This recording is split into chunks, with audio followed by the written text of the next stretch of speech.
অনুসন্ধান বরাবর একটি আবেদন করেছি।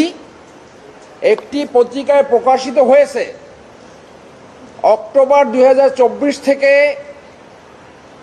এপ্রিল 2025 পর্যন্ত 8 মাসে 282 জন সাব রেজিস্ট্রার নিয়ম বহির্ভূতভাবে বদলি করে শতাধিক কোটি টাকা ঘুষ বাণিজ্য করেছে।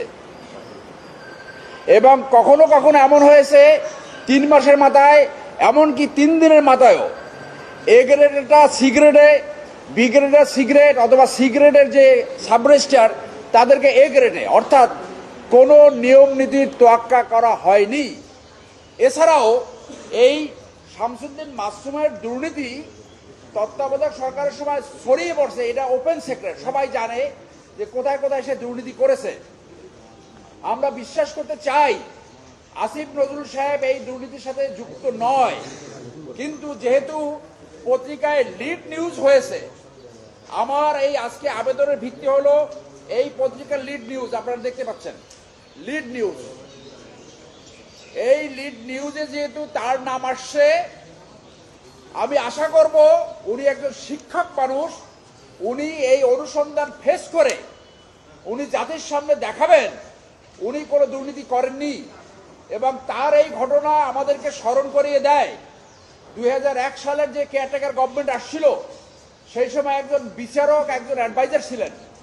সেই বিচারকের জামাই এবং ছেলে এক রাত্রে 100 সাব রেজিস্ট্রার পোস্টিং করে বিভিন্ন জায়গায় ট্রান্সফার করে 100 কোটি টাকার দুর্নীতি করেছিল। সেইটা সেই সময় তদন্ত আসছিল।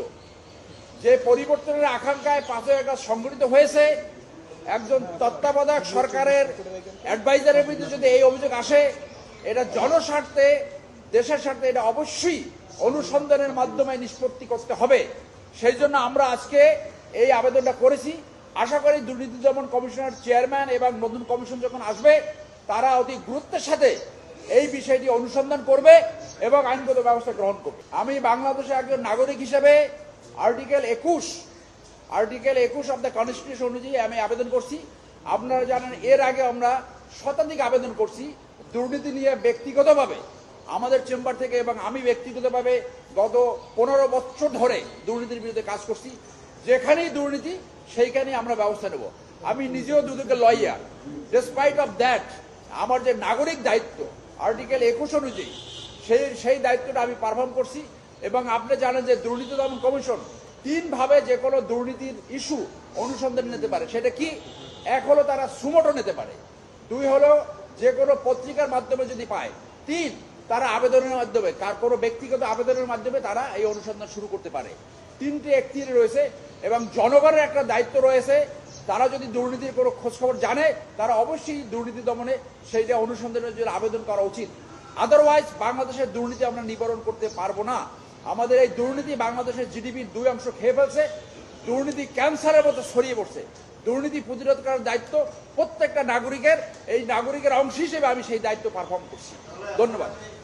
এইটা পত্রিকায় অলরেডি যেহেতু হেডলাইন নিউজ হয়েছে পত্রিকায়, এবং দুর্নীতি দমনই হইল আমাদের বিধিবদ্ধ সংস্থা এটাকে অনুসন্ধান করা। অনুসন্ধান ব্যতীত ওনার এই ক্লেম তো প্রতিষ্ঠিত হবে না।